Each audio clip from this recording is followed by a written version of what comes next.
Are you ready? You better get ready. Get ready to dive into the heart of local sports action. Broadcasting live from the heartland of Missouri. Welcome to the SEMO Scramble on SEMO ESPN. Get set. Because it's time to catch up on the latest local highlights, in-depth analysis, and interviews from the Boot Heel and beyond. Get set. Here we go.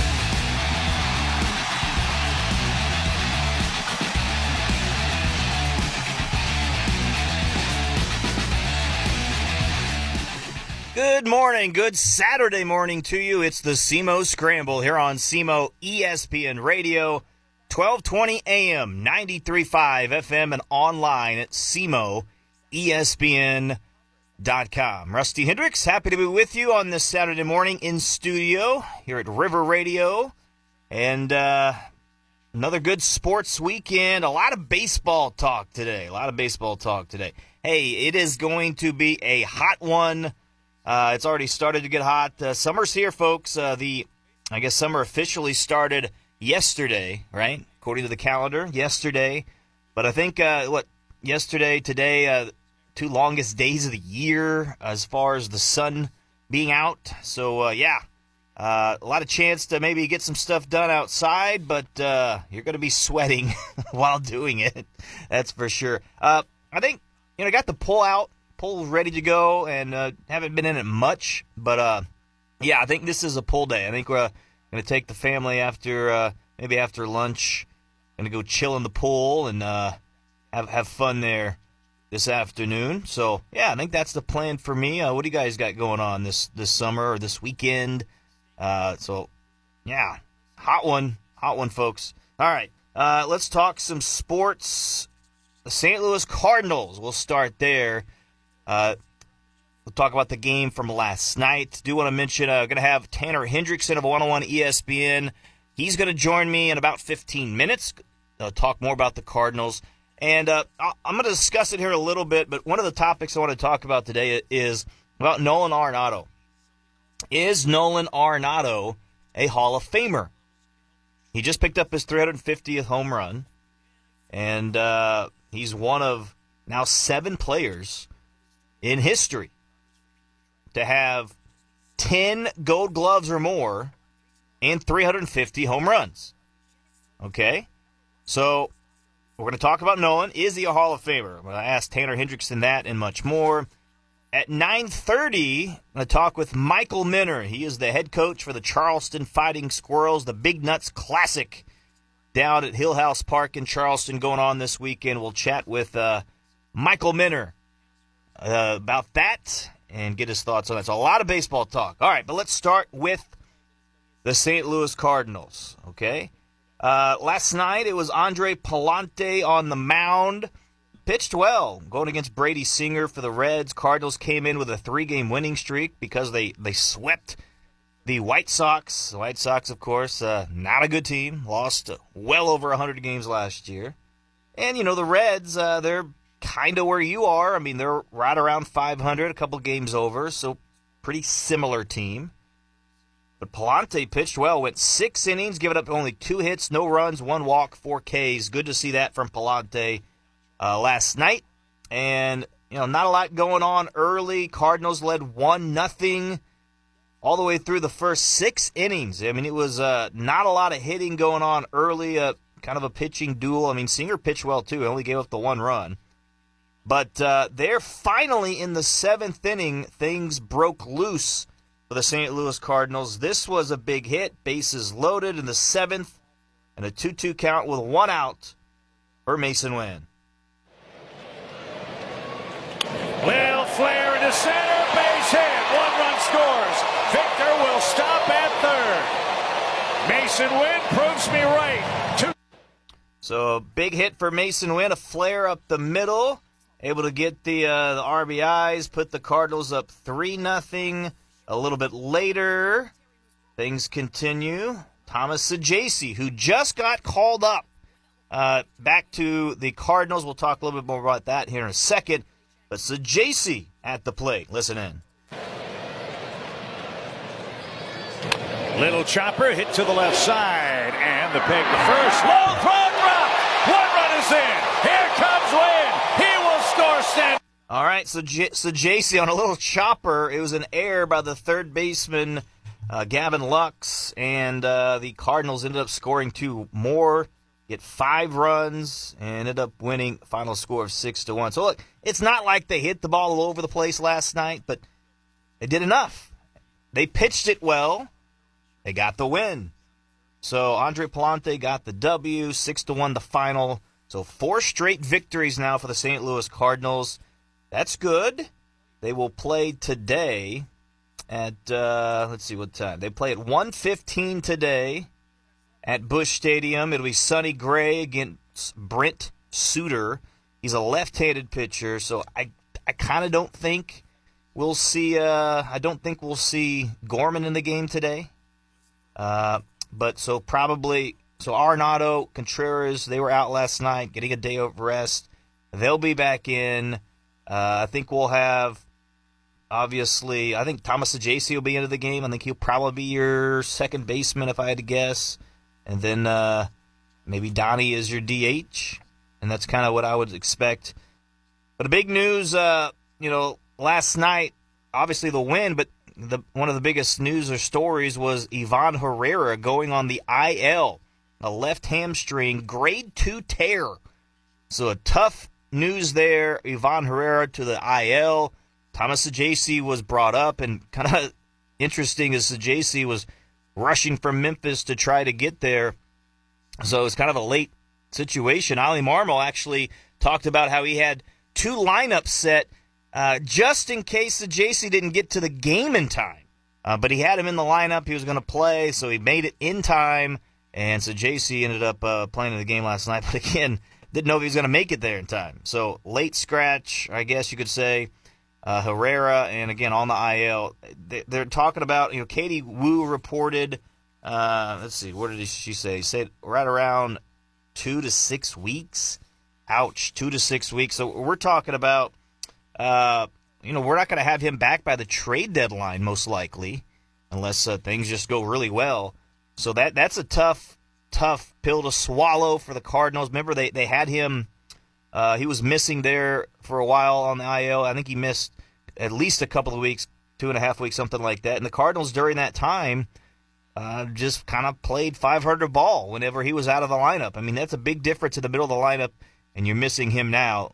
Part of the issues that I've talked about over the last couple of weeks has been the roster construction, the use of the lineups.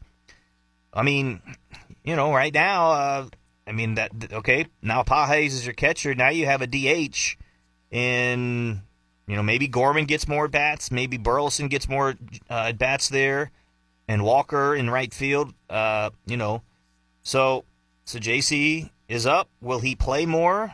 I don't know. So we'll see how Ali's going to use his lineups. But, again, no Herrera. That is a tough break for the Cardinals.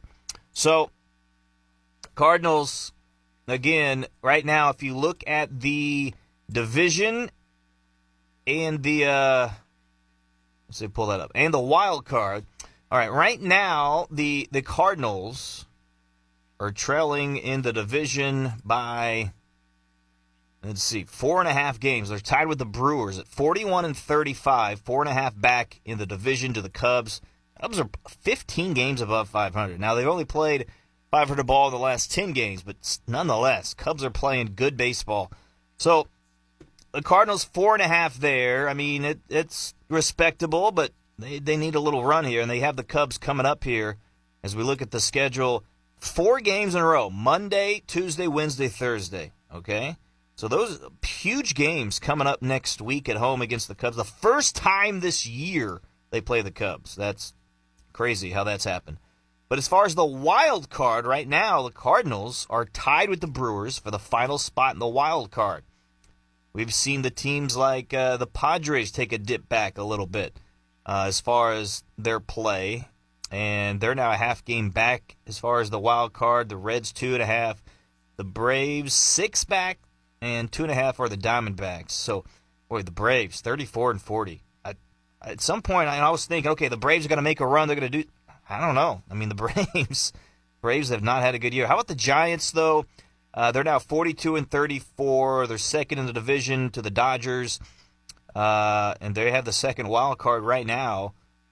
And having Devers now in the lineup, helping them a ton. So watch out for the Giants. I mean, they're a team that I didn't expect it. I did not expect them to be a playoff team this year, and they are. So credit to the Giants. Again, the division leaders right now, the Dodgers in the West, the Phillies in the East, Cubs in the Central, and then the Mets, Giants, Cardinals, Brewers right there in the wild card mix. So, okay, interesting. Can the Cardinals continue on? This is going to be an important stretch, okay? Important stretch for the St. Louis Cardinals for them right now over the next month, because it's going to help decide what do they do at the trade deadline. Are they going to be in the mix, or do they fall out of it and help management say, okay, we need to build for the future. We need to sell. Because right now it seems like John Mozeliak is the guy going to be pulling the strings here for the trade deadline, and he's a guy, he's talked about it multiple times. I think if they're close, he wants to buy. He wants to try to get this team in the playoffs for his final year as the Pobo. So is that necessarily the best thing for the Cardinals in their future? I don't necessarily think that. But I think that's the play that the Cardinals will have, and a chance to maybe get more butts in the seats. Okay, DeWitt's is maybe the ones that you have to worry about in their decision-making there. So, okay, this is an important stretch. Again, what do the Cardinals do for the trade deadline? And how do some of these guys perform? We will see. All right, real quick before we get to Tanner Hendrickson, it made me think. I saw a post by Bernie Miklasz. He does great work covering the Cardinals, and I enjoy his podcast and some of the things that he does. He talked about Nolan Arenado and the case for him to be a Hall of Famer. And I got to looking. I ended up comparing, and I posted it on our SEMO ESPN page, Scott Rowland compared to Nolan Arenado. Rowland, of course, was chosen as a Hall of Famer just recently over the past couple years. And if you look at some of his stats compared to Nolan just picked up his 350th home run. Okay? So as far as games played, years, things like that, so Rowland has about 350 more games played than Nolan Arenado. So Nolan would need a few more years at least to get that in. A couple more years, okay? Right now, I mean, he's only a couple hundred hits away from Scott Rowland. He is less than 200 RBIs away from Scott Rowland. He has more home runs than Scott Rowland. He has about 40 more home runs, actually. Well, 34 home runs more than Scott Rowland. Now, as far as batting average, right now, Arenado has 3 percentage points better than Scott Rowland. OPS, Scott Rowland 855 compared to Arenado at 851. OPS plus, Scott Rowland at 122, Arenado at 119. So, again, close enough. So, again, interesting there. As far as Gold Gloves, Arenado has 2 more. And Silver Sluggers, Arenado has 4 more than Scott Rowland. So I say all those things to say, I think Nolan Arenado, even at this point, yeah, he's a Hall of Famer. I really do believe that. And also another thing, after his getting his 350th home run, MLB Network posted this.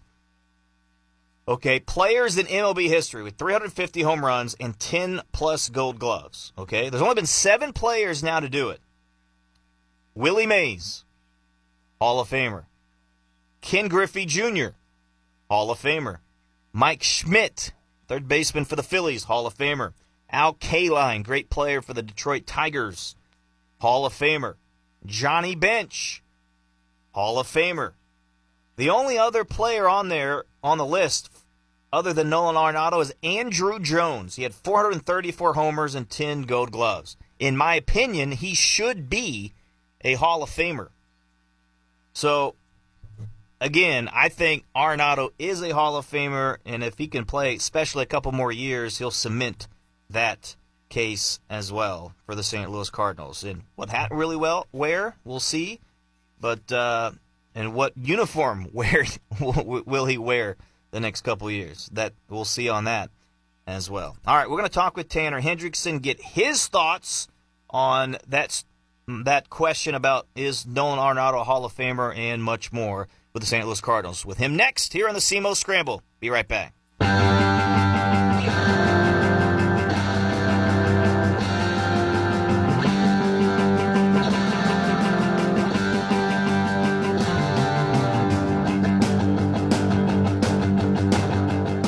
Welcome back in. It's the SEMO Scramble here on SEMO ESPN Radio, 1220 AM, 93.5 FM, and online, SEMOESPN.com. Happy to be joined now by Tanner Hendrickson. He's the producer and co-host of the BK and Ferrario show, weekdays from 11 to 2 on 101 ESPN. He also does some play-by-play work as well.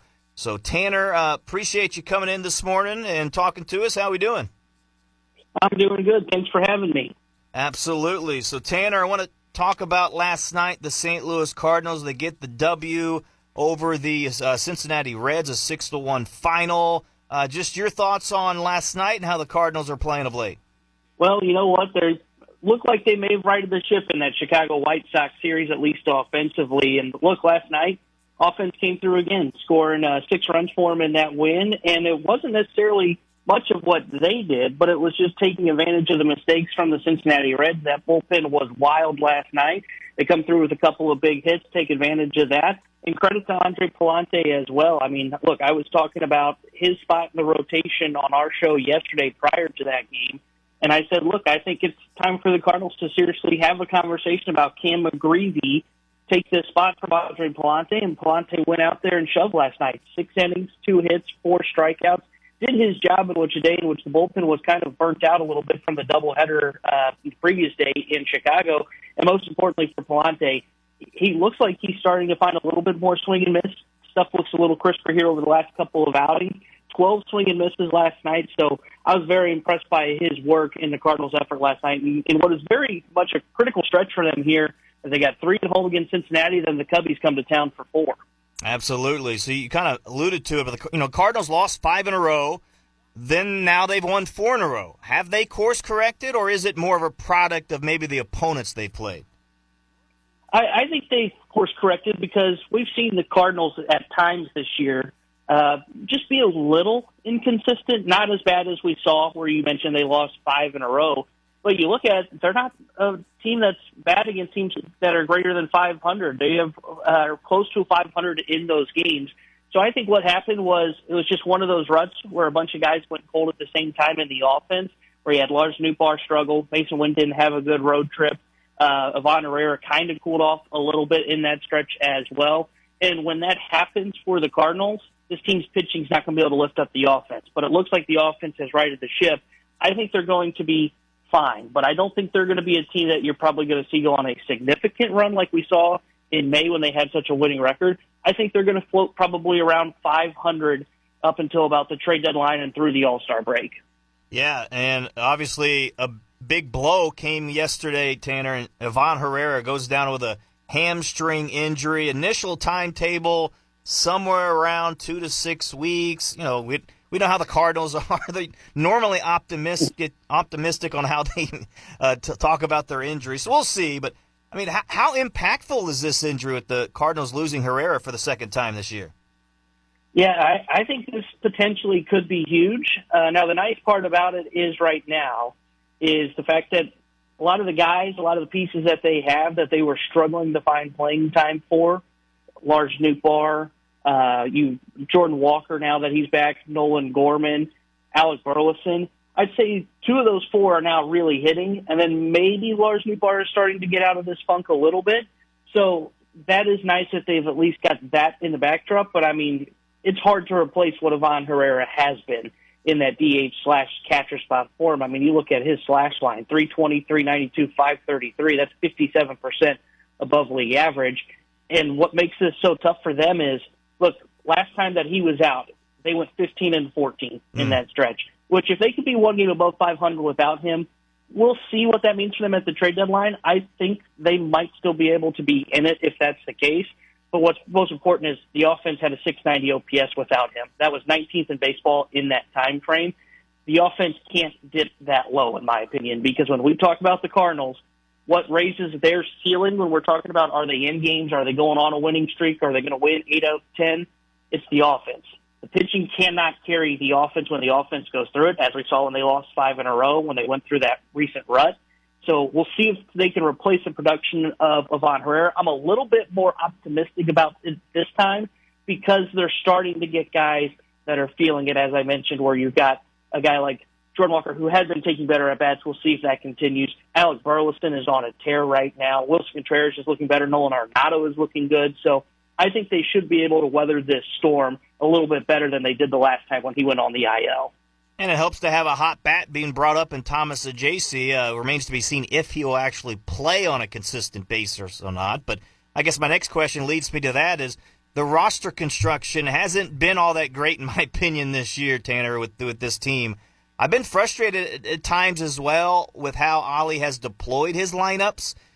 What's been your assessment of how Ollie has kind of pulled the rope this year and how guys have been getting playing time? So I'll start with the roster construction. And, look, I agree at times. I don't think it's been great. I think when they first went through that stretch, because they were in the midst of, I think it's like 30-something games with only 2 off days. And in the first stretch of that, they had Ryan Vilade on the roster when Jordan Walker went down. And to me, that never really made sense. Look, I've been critical in the past of the Cardinals not trying to take advantage of a hot bat down to the minor leagues and bringing him up, like Luke and Baker last year when they took so long to not bring him up. But Vilade is a 4A player, and that's no disrespect to Ryan Vilade, but Thomas Ajayce had been swinging it well. He could have helped you against left-handed pitching. Luke and Baker even could have helped them in that stretch. So I was very frustrated by the fact that they didn't do that. And if they were going to argue, well, we want him up here to play every day, at that point I could have said, well, you're in a stretch where you're going to be getting guys off, so you could have managed the lineup to work that towards him. But now I like where they're at with JC being up here. And look, on Ollie, I get some frustrations with the lineup, but I think Ollie Marmol's done a great job with this team so far this year. Look, part of the reason that people are frustrated by what the lineup looks like at times is not necessarily a fault of Ollie, but is a fault of the front office in the fact that they have given him so many pieces to try and jam into this lineup. So I think he's done a pretty good job of trying to balance that runway and competing. I think he's trying to walk that tightrope, especially Jordan Walker's kind of the pinnacle piece in this, because Walker, ever since he's come back from the IL, I mean, last night did not look good at the plate. And Ollie's trying to play the guys that are hitting. We saw this early on in the season. You know, he went from, I think it was Nolan Gorman started out as the DH, gave him an opportunity, didn't hit, then they went to Burleson, then they went back to Gorman, or excuse me, vice versa. It was they went to Burleson, then went to Gorman, both didn't hit, and then they went back to Burleson, and boom, Burleson has taken off with that spot. So I think he's balancing this well. So when people get frustrated, like Gorman recently, I know has been a hot topic, they are looking at this saying, well, why is he not playing in this? Because they just don't have room to try and get him in right now. So I think Ollie's doing his best that he can. It's more on the front office for hoarding all these pieces over the last couple of years and still trying to get answers. That's just making the job that much tougher on him. But if you would have asked me at the beginning of the year, hey, it is June 21st, what would you think the Cardinals' record would be? I would not have thought 41-35 and tied for the last wild card spot coming into today. Yeah, I mean, I agree with largely what you're saying. I mean, look, Ollie's been in a tough spot, and I would argue, like you said, that a lot of the issues have been because of what the front office has done. And I guess my thing on Gorman, and in particular, is that, look, he's, to me, coming into the season, I said, all right, this is the year that you got to find out what he is. Either you, going forward, you say, all right, he's not part of our organization, we trade him off, we get rid of whatever, or, okay, he's a guy that we're going to play him every day at second base or whatnot. To me, you need to find out what he is. Jordan Walker, the same thing. You need to find out what he is. Alec Burleson, need to find out what he is. And understand that there is, you know, it's tough to get everybody playing time. But when you got a guy that's hot, you got to play him. When, you know, Jordan Walker came off the IL, he didn't play every day. I'm just like, okay, well, then might as well leave him in the minors and let him get rehab starts. I mean, so that's my thing on that. But, again, a lot of it has to do with the front office. And I guess part of my question, too, is coming up before the trade deadline. I'll get your thoughts on if they should, you know, be a buyer or seller. But it seems like there's been some reporting that's hinted at or alluded to that the Cardinals' main guy pulling the strings is still going to be Mo during the trade deadline. And I'm not so sure how much influence that Chaim Bloom is going to have. And to me, he's got to have a lot of influence. He's the one directing the future. And at the trade deadline, you can affect the future in a lot of ways. So do you think that Chaim Bloom, number one, should be a guy maybe being the main guy making the decision at the trade deadline? And number two, do you think he actually will have any influence? So first, I think he will have influence. I think Mo will talk to him before they have conversations on if it is a piece they're buying or if it is pieces that they are selling. But I think, now this is where I think it will be interesting, is based on my understanding on reporting and talking to people around the ball club, it sounds like Mo is the one that's kind of the guy that's leading the ship when it comes to the major league roster. So, okay, when you think of that, you think, okay, well, so that's how he's the one who made the decision to call up to JC after the injury then yesterday. But where I think it's interesting and where I would say is Chaim Bloom should be the one that when it comes down to are we buyers or are we sellers, I think that's when Mo has to say, okay, this isn't my decision. I need to talk to Chaim. What does Chaim think we should do? And then if Chaim says, hey, I think we should be sellers, even though Mo might be thinking we're buyers, I think you have to go with what Chaim is saying because you're right. He is the one that is going to be running this team for the future. And though if they are buyers, it's not like they're going to trade away significant pieces because it's just not what the Cardinals do. They won't be trading away top prospects for really impact players. They'll make marginal moves. Those still might be marginal pieces that Chaim Bloom likes in the system and would like to see continue to kind of marinate before he's the one that whether it decides, okay, maybe this guy's not going to work in our system or a guy that we trade later on. So getting to the trade deadline now, look, I know that we're about a month away. Still things can change, Tanner. But what's your stance as of now on the Cardinals for the trade deadline? Should they, hold pat? Should they try to buy? Should they try to sell? What direction would you go if you were running the Cards?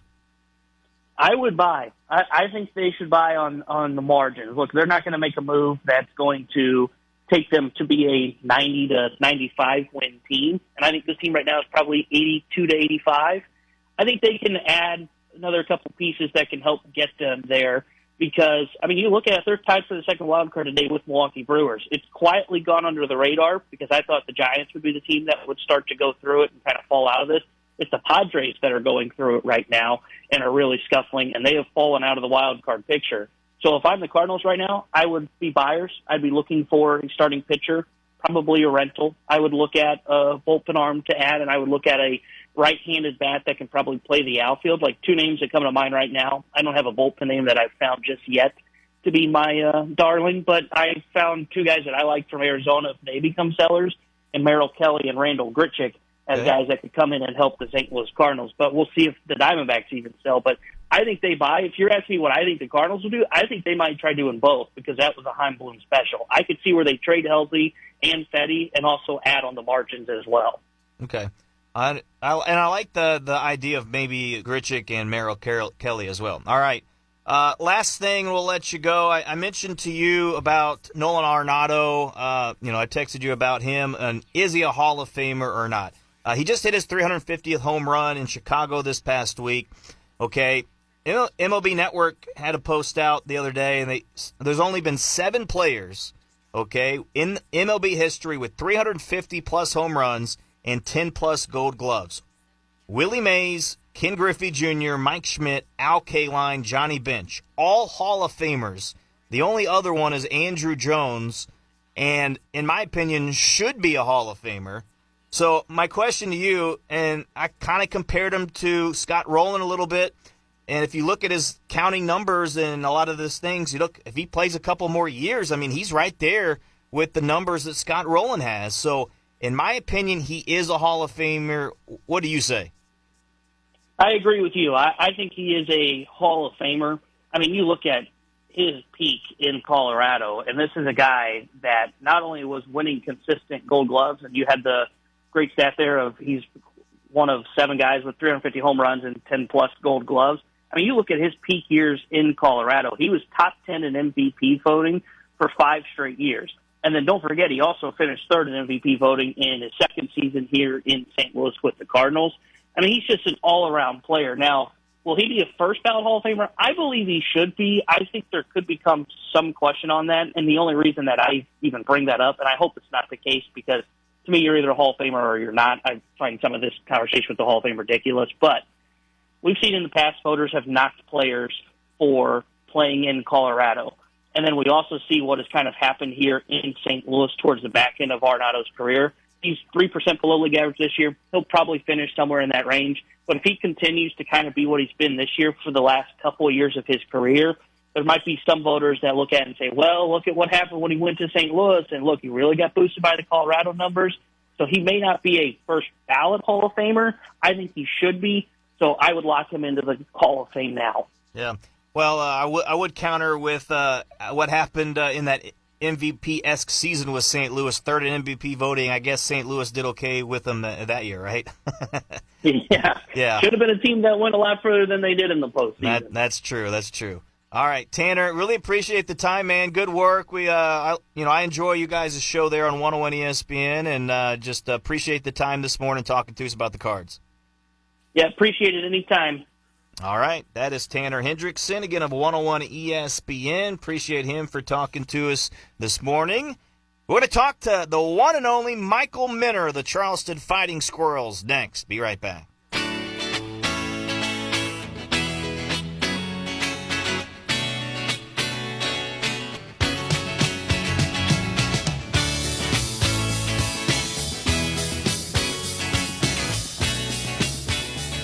Welcome back, Ken. SEMO Scramble here on SEMO ESPN Radio, and happy to be joined now on our phone lines with the head coach for the Charleston Fighting Squirrels, Michael Minner. I actually have my Fighting Squirrels hat on today. Brought that to the studio today.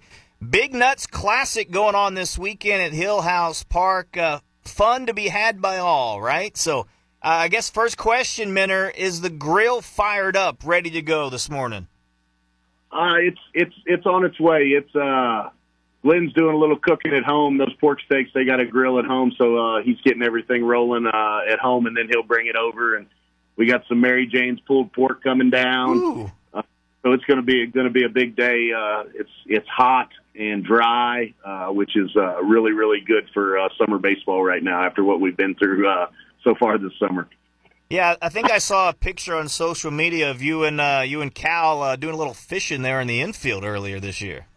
Yeah, that was Barrett and Cal. We probably sucked about 750 gallons of water off the field Wednesday night to try to get things to dry Thursday, and it's been a nightmare. Every rain that has missed around Southeast Missouri has not missed Charleston. So we just trying to get baseball in.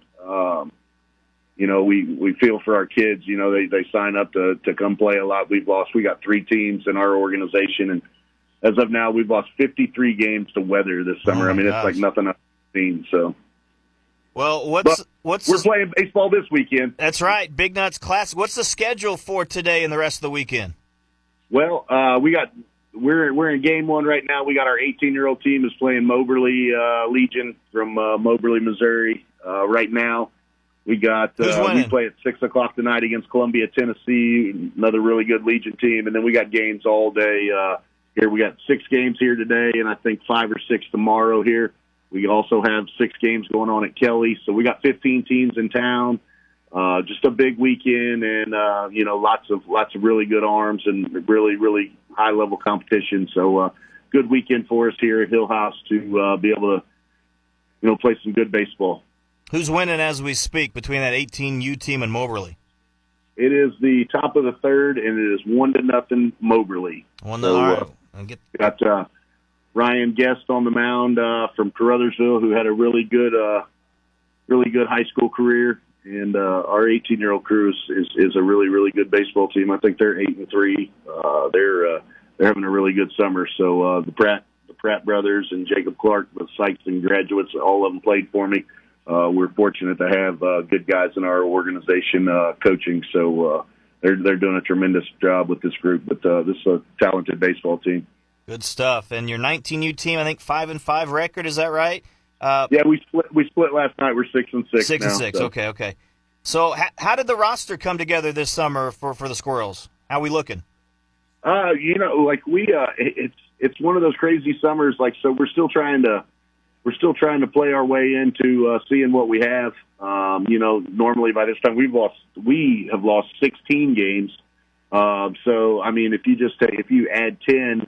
You'd be at 22 games, but through 12 games, it's really, really tough to to tell. We just kind of can't get in a rhythm. We had the Capitol Hall Classic last weekend. We were, in Cape, with Sawyer's deal, and we, we played 4 games, and then we were supposed to have 2 doubleheaders during the week, and then this weekend we were going to have 4 more games. Well, obviously we get rained out all week, so guys haven't seen live pitching in a full week, so that's just kind of tough to get things rolling. We just there's days we look really good, like obviously last weekend we struggled early because we hadn't played in a little bit, but by Saturday and Sunday, we started to do some things better, started to swing the bats better, and then you don't get to play for 6 more days because of the weather. So just a tough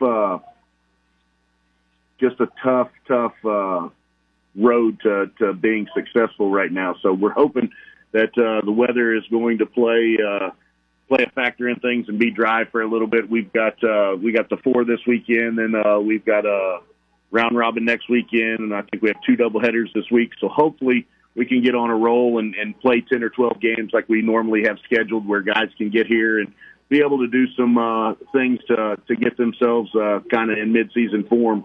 We kind of got to speed that process up, but we like our group. We got some young guys. All of these guys. One thing that I love, like this crew, all of these guys have been a part of our program. We have 18 guys on our roster, and I think 15 or 16 of them have been with us for 2+ years. So they're guys that have enjoyed themselves in our program and just continue to come back. So, we're always proud of what our organization provides for kids, and we love it when those kids just continue to be with us. And like we got some guys that are going to go on and play college. We got some guys back from college, and we got some young guys that are going to be some really, really good players. We actually have 6 or 7 17-year-olds this year. So got some good arms, some good players, but we're just trying to get things rolling offensively to where we feel like we're getting the most out of our guys. Give me a few names. Has there been a few players that have stood out so far this summer? One big one is Bo Carrier from Dexter. Bo he's thrown 15 innings, hadn't given up a run yet. Just a competitor. He's going to Mineral Area College. He threw last night in our 6-0 win. Threw 94 pitches, complete game win over this Moberly team. He just competes, and he does a tremendous job.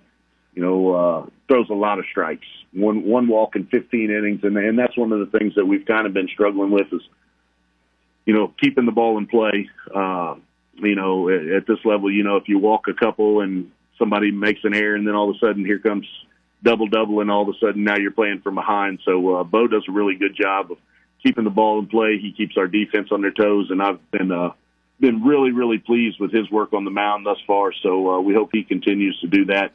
We bring back Owen Osborne, who's been a Squirrel for 3 years now, had a tremendous year last year. He's doing some good things, was at College of the Ozarks this year. And he comes back. We've got Aaron Dunlap from who was a Tropic. He was at Mineral Area College doing a really good job in center field for us. We got some new looks. Caden Carlisle from Risco was with us last year. He's playing really well at shortstop, doing some really, really good things. The Hester cousins, Jake is new to this group, but Luke's back for another year, had a really good year. He's going to Three Rivers. Just lots of guys. We bring back Bryant Gunn, who's had a good year on the mound for us. Chase Worthy from Charleston is another kid who's back. We've got some guys that have been around. It's been really, really been a fun group to be around. We got some guys, Brayson Green, who's just named the All-Stater from Cooter. He does a good job on the mound. He's been doing most of the catching. He's really, class kid. Cale Londaway has done a tremendous job defensively at first base from Woodland. So, I could just go on and on, but we've got some guys, and, Bryce Stahl from East Carter is probably our top hitter right now. We got Bryce McNabb from Holcomb. We got a lot of guys from some of these small towns, guys that love to play. And it's fun seeing these guys that are probably on some high school teams where, it's limited numbers of the really high level teammates. As far as the play of baseball, a lot of times at the small schools, you get down past number 5 and 6, 7, 8 don't swing the bats real well. And these guys come together and they mesh in the summer and they're having a good time and they're really getting along. And so it's been a fun summer so far. We got a great group. Our kids act right. We play the game the right way. We're just trying to have a little more success on the field, which I do feel like it's coming. We're doing some good things. We gotta get one of those 2-week spans where we play about 16 games and we get to come in and work out before games and work some of the kinks out and put in some of our stuff where we might be able to dodge a big inning by picking somebody off. So there's lots of little nuances that we normally put in. We just haven't had time because it just rains and rains and rains. So hopefully that's over with, and we're on our way to trying to win another state championship and maybe win a regional and get to the World Series. Awesome. Good stuff. The head coach for the Charleston Fighting Squirrels, Michael Minner. Big Nuts Classic going on at Hill House. You can listen to the Squirrels play tonight, 6 p.m. versus Columbia, Tennessee on KSIM, 1400 AM with Eric Shawn. He'll have the call there, of course.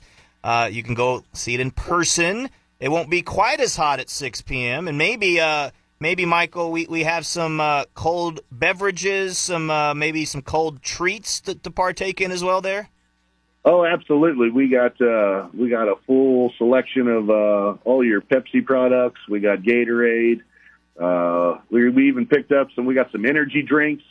We're throwing the rock stars out there. We got snow cones, popsicles, you name it. And then, like I said, Glenn Fennell's got the grill rolling. We'll have the quality pork steak sandwiches, Mary Jane's. They'll have pulled pork sandwiches, pulled pork nachos, all the ballpark food. So we feel like we have a pretty good full service concession stand. We just try to make it a good atmosphere for this level of baseball, and we're always appreciative of the teams that continue to travel here and play in the summer. This Moberly group, they come on a charter bus. They've been here 3 or 4 years in a row. Drew Hunt does a tremendous job with them, and they love coming down here. They enjoy it. So it's just it's a fun weekend of baseball, and fortunately the weather's cooperating right now. Although it is hot, but that helps with the Gatorade sales. So that's right. We're me, we're trying to make a buck too. We're trying to provide a quality experience for these guys. So we appreciate when people come and support our endeavors to make this a quality event for kids. So and at that just got a sac fly. I think. We just take the lead? No. Oh, my bad. That was our first run. It's 2-1 now. Runner at third and 1 out. So Squirrels doing some good things. Got Easton Fowler coming to the plate. He's on our 18-year-old team. Had a heck of a year for Chaffee High School. We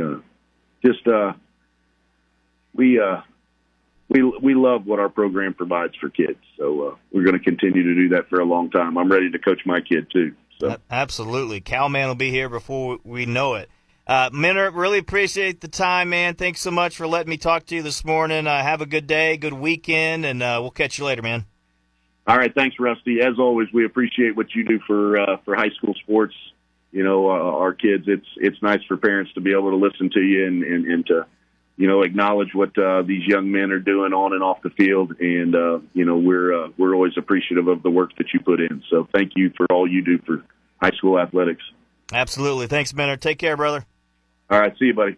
All right. That's the one and only Michael Minner here on the SEMO Scramble again. You can check them out. Big Nuts Classic all weekend long. They're going on now and throughout the night.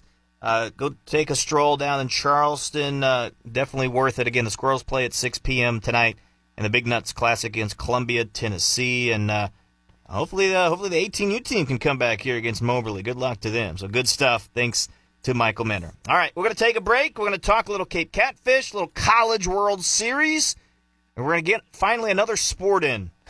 The NBA Finals finish things off on Sunday night. We'll talk about that as well. Stay with us.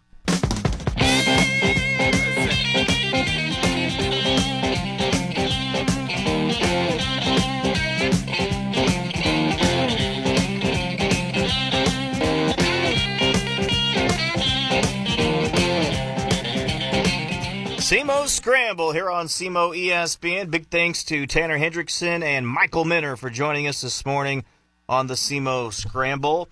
Off day today. I shouldn't say off day. Sorry, that's the wrong wording. Away game today for the Cape Catfish Prospect League team. They lost last night at home. Final score of 12-9. Tough loss against the Thrillville Thrillbillies out of Marion, Illinois. So they lost last night. They'll play tonight in Jackson, Tennessee.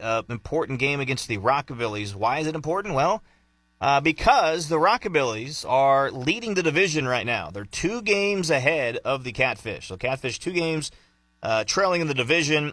They play back-to-back days, against the Rockabillies. They play in Jackson tonight.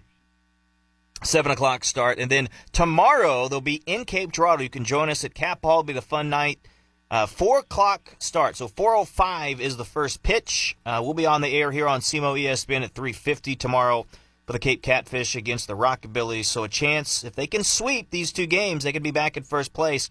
The Catfish had an 8-game winning streak earlier in the year, and they were able to be in first place for a good little bit. They were up by a couple of games at one point, but they've gone through a little losing streak now. They've lost 4 of the last 5 games.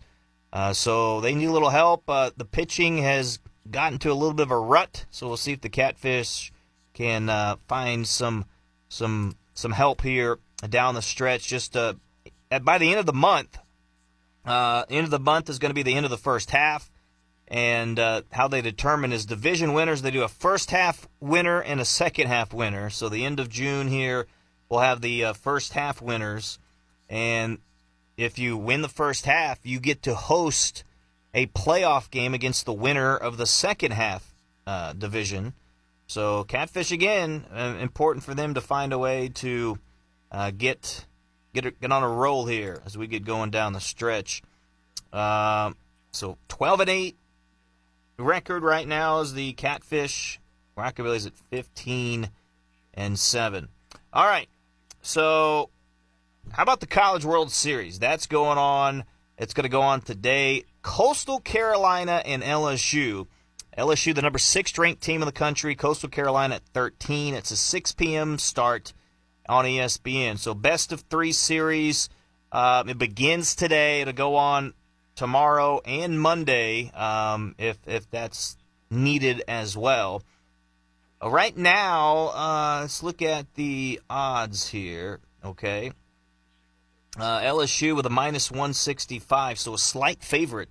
Slight favorite is LSU to win the College World Series.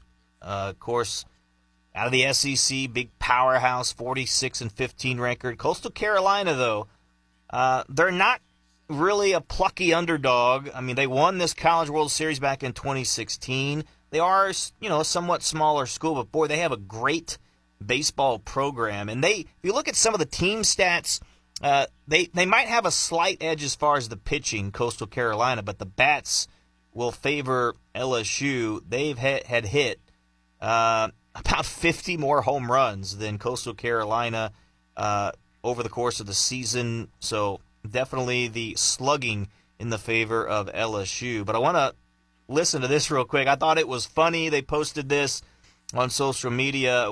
There was a reporter from LSU. They had their media day, the College World Series in Omaha. They asked Coastal Carolina, what do you admire most about LSU? And they had some of their players, coaches. This was their reaction. Listen in. For Blake and Caden and Jacob always asked us every year, your thoughts on LSU. What do you admire just as student athletes and fans of baseball? What do you like about the Tigers?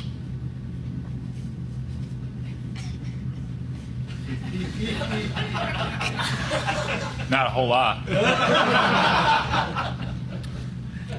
We're not really worried about the Tigers. We're more of just self-oriented team. Like, we're just focused on our team and our team only. I thought that was funny. What kind of reaction do you think you're going to get? I mean, yeah, I don't know. I mean, I understand what he's trying to say. He's trying to give them an opportunity to give a little props to their opposition, but I thought that was funny. Real quick, I wanted to mention this. By the way, I'm rooting for Coastal Carolina. I don't know if they'll win, but I'm rooting for them, okay? But I wanted to mention this real quick. Last night in Double-A, Tinkins made the start. John Rice was there last night. Our buddy John Rice was there.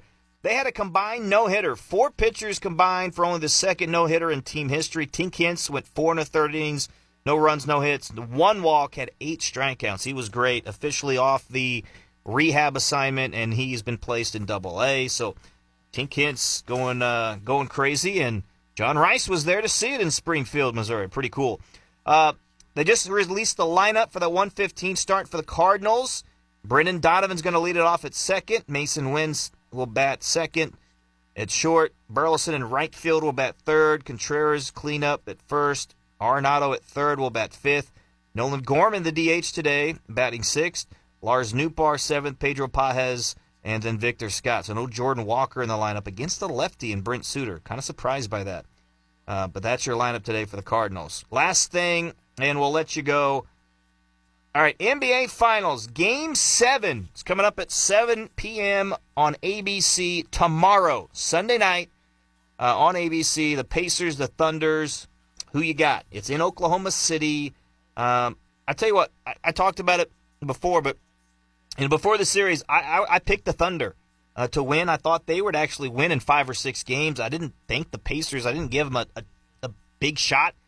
And looking at Halliburton in his last game, I thought he looked healthy enough that he'll be fine. And look, Game 7, you're going to play and you're going to do whatever you can to win. I actually kind of like the Pacers now. I think the Pacers might be able to do it. We'll see. It's going to be important to get off to a good start. But again, I talked about it last week. Kind of the winner of the fourth quarter has been outside of some of the big wins, the fourth quarter has decided a lot of these games. So can you win in the fourth? I just hope it's a good game. I hope it's a close game.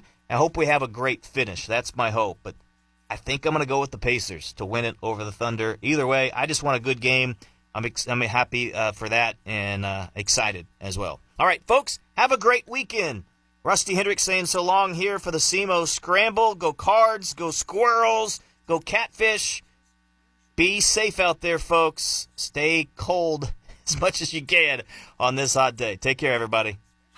You've been listening to the SEMO Scramble on SEMO ESPN. Tune in every Saturday morning from 9 to 10 for a dash of hometown pride right here on the SEMO Scramble. Yes, don't miss the latest news, scores, and stories that matter most to local sports enthusiasts. From the Boot Heel and beyond. Right here on SEMO ESPN 1220 AM, 93.5 FM, the SEMO ESPN app, and at SEMOESPN.com.